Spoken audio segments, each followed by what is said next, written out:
I have a lot of people asking me when I'm going to talk about Project 2025. So I'm going to talk about Project 2025 this one time, and then I'm going to be done. If you don't know what it is, Project 2025 is a 900-page manifesto put out by the Heritage Foundation, which is a far-right organization funded mostly by the Koch family, who, by the way, are funded mostly by oil and gas money.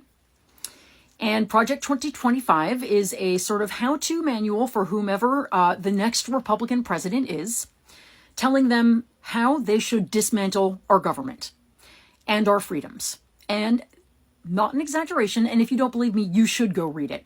But if you trust me enough to trust what I'm telling you, it basically is a simple explainer about how we should get rid of the Department of Education, how we should get rid of the EPA, how we should get rid of all abortion rights, we should get rid of gay marriage.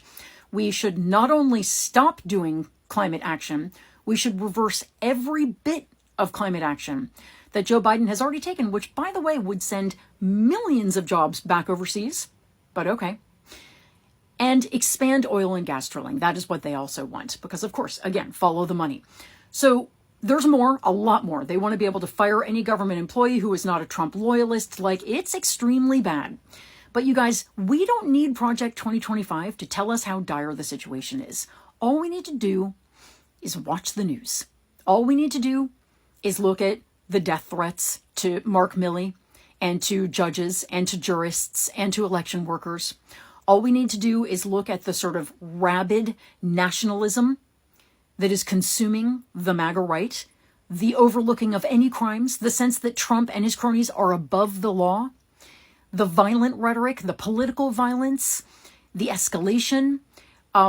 It's so obvious, right? The attacks already on government institutions. All we need to do is look at the House GOP's budget suggestions that they didn't get this time, but they're going to keep coming for.